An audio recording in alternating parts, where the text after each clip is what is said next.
restituya su identidad. Este juicio es muy importante, es histórico, porque a pesar del terror, del miedo, de la complicidad de quienes estuvieron en el poder, los cordobeses y las cordobesas no nos resignamos a convivir con la mentira.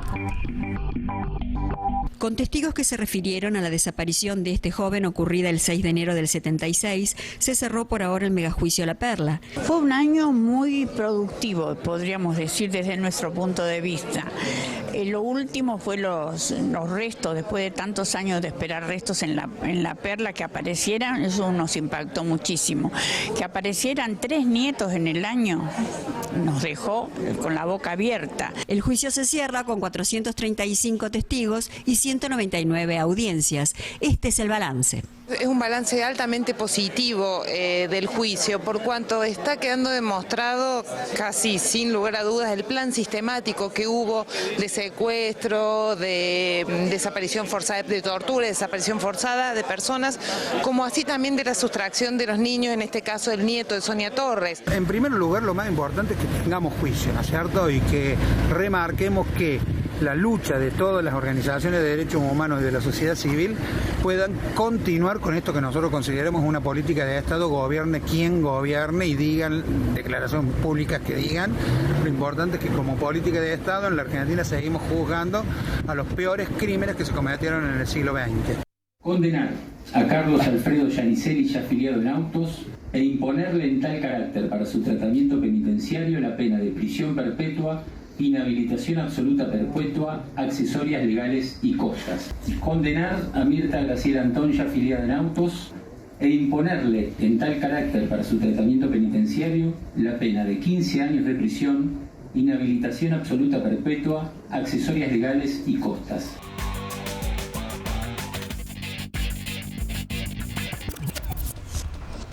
Abrimos el segundo bloque de Redacción Abierta con un pequeño recorrido. Es una muestra simplemente de una selección arbitraria que hemos hecho de algunos fragmentos de los juicios de lesa humanidad en Córdoba que empezaron allá por el 2008, mayo de 2008, y que tuvimos el último fallo el jueves pasado. El jueves de la semana pasada terminó el 14º juicio por delitos de lesa humanidad que se realiza en nuestra provincia. Sí, son muchos, y la verdad que nosotros en los SRT a lo largo de estos años hemos tenido la suerte y el lujo de tener a un periodista especializado que ha seguido cada uno de esos juicios. Es un periodista que acaba de tomar la decisión de, dejar esta casa, pero sigue siendo un compañerazo y admiramos su laburo y por eso queríamos tenerlo acá, tomándonos de este último fallo. Jorge Bayar, ¿cómo andamos? Buenas noches, Martín, gracias por venir. Qué gusto saludarte. En realidad, no, yo sigo siendo de los SRT porque uno no se va nunca de los lugares que quiere y ama profunda y entrañablemente, como es mi caso, en relación a los SRT. Así que... Y la relación laboral, no más, digamos, pero seguís siendo compañeros, seguís laburando, seguís y además yo le quiero amando el periodismo. Totalmente, a la gente que nos sigue por Canal 10 y Radio Universidad y los SRT, que los SRT, con todos los porrazos de adentro y de afuera en estos 40 años de democracia recuperada, fueron el medio junto a Radio Nacional, al Página 12, a Prensa Red, que se cargaron al hombro la cobertura de todos los juicios al terrorismo de Estado. Y lo quiero remarcar, de la mañana también, porque en la mañana, lo quiero decir, lo idea Córdoba, lo quiero decir en estos momentos en que lo público y lo estatal está tan desvalorizado, tan demonizado, tan pisoteado, que si no fuera por los medios públicos y algunos otros medios, el terrorismo de Estado en Argentina, en cuanto a lo mediático, hoy estaría totalmente ignorado. Digo, cuesta muchísimo. Yo venía pensando a propósito del juicio 14 que terminó la semana pasada y la poca presencia de periodistas de las empresas periodísticas importantes. Digo, que por ahí conocemos más de lo que fue el nazismo, de lo que fueron los campos de concentración de los nazis, del holocausto, de las bombas atómicas en Japón, de lo que fue el terrorismo de Estado en Argentina, que fue muy brutal, muy brutal. Bueno, mira, te llevo, por ejemplo, que me interesaba también algunas cuestiones puntuales, más allá del recorrido que vos podés hacer con tu experiencia de todos los juicios de lesa humanidad, de este último, que tiene que ver con mujeres que justamente servían para la comunicación hacia afuera de los presos políticos y eran generalmente familiares de presos comunes. ¿Podemos contar un poco, digamos, qué es lo que se juzgó este último en juicio también hubo crímenes de militantes que fueron secuestrados, bancarios. En este juicio, los 3 condenados a perpetua eran 3 policías de la temible D2. ¿Qué era la D2? El Departamento de Informaciones de la Policía. A ver, durante la dictadura y el terrorismo de Estado, para que la gente lo sepa, Martín, porque hay gente que no sabe qué fue el terrorismo de Estado. El terrorismo de Estado en Argentina fue cuando civiles y militares que tenían el poder de facto, pero lo tenían, y las armas del Estado, pisotearon y violaron toda la legislación y todas las leyes y convirtieron a la Argentina en un coto de caza y salieron, a ver, si vos cometés un delito, entonces el Estado tiene que ir, tiene que investigarte, imputarte, eventualmente detenerte, juzgarte, condenarte o absolverte. Bueno, ¿qué hicieron? Secuestraron, violaron, robaron, abusaron, hubo 400 campos de concentración en Argentina de todo color y todo tamaño, en Córdoba la Perla Grande, la Perla Chica, la UP1, encausados, bueno, todo eso pasó y entonces terminaron asesinando y desapareciendo a víctimas. Yo siempre digo 30.000, por lo menos 30.000, porque yo les recuerdo La Ribera, en Campo de la Ribera. Por Campo de la Ribera se estima que pasaron 4.000 víctimas. Por la Perla Grande, aproximadamente 2.500, la mayoría de los que pasaron por la Perla Grande, víctimas, hombres y mujeres, gremialistas, estudiantes, hoy están desaparecidos.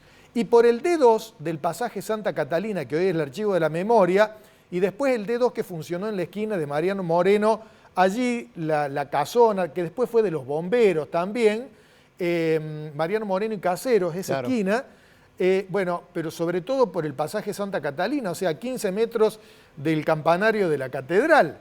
En tiempos de Primatesta, por allí pasaron aproximadamente 10.000 víctimas.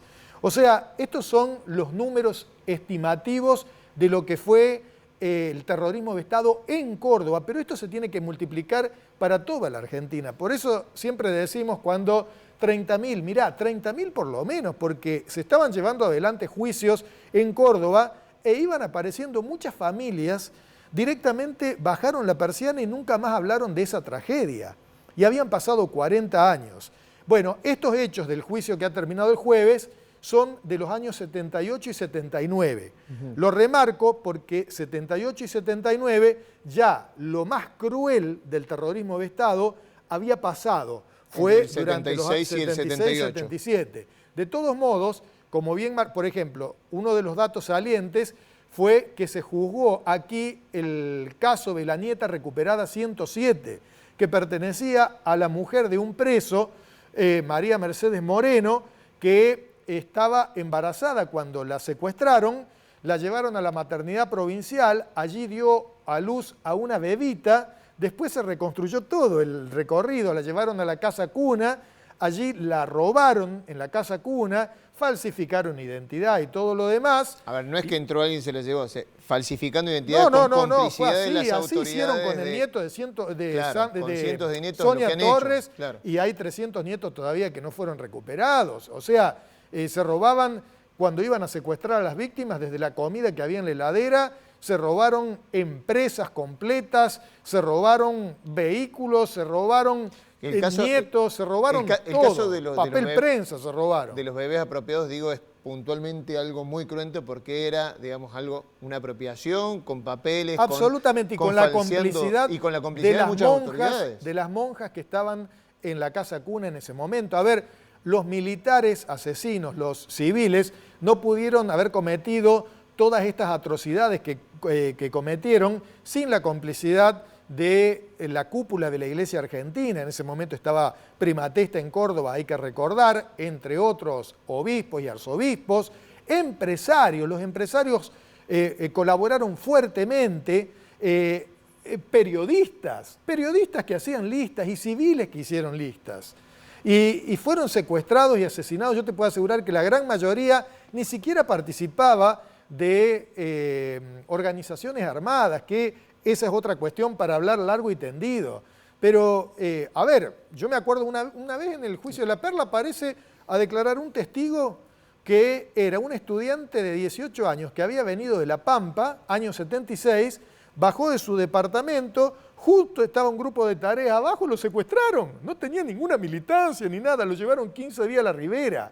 Y como este caso, un montón de casos. Bueno, te preguntaba el caso de estas mujeres, por ejemplo. Bueno, estas mujeres en la cárcel... Uno de los hechos que se juzgó en el... Claro, en la cárcel UP1 de Barrio San Martín estaban los pabellones 6, 8 de presos políticos, claro, el 9 de gremialistas y el pabellón 14 de las mujeres, y entonces hablaban con señas, se comunicaban con señas, pero además hacían mensajes que escribían, que le llamaban caramelos, que se los ponían en la boca, y hubo una gran solidaridad de los presos comunes con los presos políticos, porque sabían lo que pasaba. Bueno, en ese momento el que mandaba era Saciaín, era Menéndez, recuerden ustedes los juicios Videla Menéndez, año 2010, de la cárcel UP1, 31 víctimas que fueron fusilados, 2 en la cárcel Bauduco, Paco Bauduco, y Muscarcel, que fue estaqueado. Y bueno, la poca información, porque no había posibilidades de cartearse ni nada, eran mujeres de presos comunes que hacían las veces de correos. Llevaban esos mensajes. Claro. Sacaban entonces, esos mensajes de la cárcel. Exactamente, años 78 y 79, Giannicelli, Yabur, Molina, Lacu Cantón, Contreras, que fueron los juzgados y condenados, secuestraron y después llevaron y allí abusaron, porque las abusaron a la mayoría de las mujeres secuestradas, las abusaban, las torturaron y, bueno, continuaron con los crímenes también y con las desapariciones. ¿Cuál era el motivo para secuestrar a esas mujeres? A ver, el trasfondo del terrorismo de Estado, Martín, hay que decirlo, era imponer un programa social y económico. Acá no es que mataron y secuestraron y cometieron las atrocidades que cometieron porque eran unos loquitos dementes. No, hicieron lo mismo que hoy hace el poder mediático y el poder económico. Era imponer el programa social y económico. Si ustedes escuchan el discurso de Martínez de Hoz, ahí está todo. Que después en democracia ese programa se implementa allá con otra metodología de control de la opinión pública y de la sociedad, en los 90 con Menem, con De la Rúa, hace poco en el tiempo con Macri y ahora con Milei. Es exactamente eso, digamos. Hay una diferencia, Jorge, que en todos esos gobiernos que nombraste, más allá de la matriz económica, el mismo programa los mensajes, por lo menos que desde el Poder Central salen en este momento. Digo, sí. El video que salió el 24 de marzo, lo hemos analizado acá, no quisimos volver a pasarlo, pero la verdad que por eso reivindican los dos demonios, Martín. Golpe bajo, hablar del número de desaparecidos, sí, por eso lo reivindican. La reivindicación, por ejemplo, de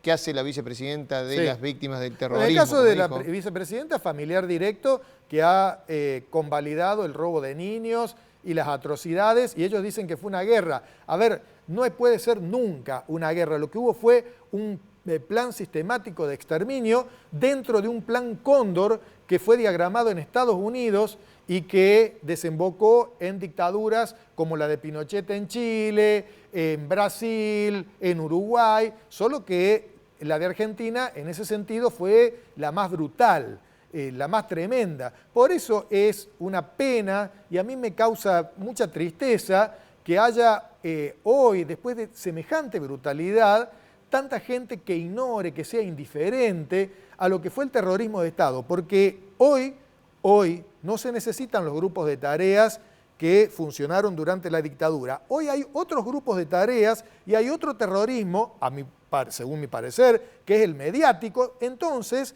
todo aquello ya no se necesita para implementar el mismo programa. Exactamente, desindustrialización, endeudamiento, apertura de importaciones, despidos, aumento de la desigualdad. Ese fue el trasfondo de la dictadura y del terrorismo de Estado. En ese momento, bueno, fueron con este, entre comillas, método que, bueno, hay juicios que, por eso digo, el indulto ha hecho perder un tiempo precioso, por eso los cómplices civiles o los civiles cómplices, muchos empresarios, nunca fueron juzgados. Jorge, me queda 30 segundos, pero la verdad que la idea era tenerte acá justamente para repasar esto y para valorar muchísimo todas las coberturas que has hecho. Simplemente, decime, ¿qué te queda de esto, No, de el estos nunca años? más, el nunca más. A ver, de estos años cubriendo tantos juicios. A ver, los juicios, a ver, los medios, las empresas periodísticas pueden mentir y confundir como lo están haciendo de una manera descarada. Pero nosotros que somos los adultos, la gente, los jubilados que vivimos aquella época y que recordamos cuál fue la Argentina que encontramos en el 83, que era un país arado, literalmente arado, y que nos cuesta tanto consolidar la democracia, por favor, tengan cuidado con muchas cosas que escuchan y ven en la tele, porque están mintiendo descaradamente y están confundiendo a la gente. Y lo más triste es que hay muchos jóvenes que tienen una versión totalmente cambiada de lo que fue el terrorismo de Estado.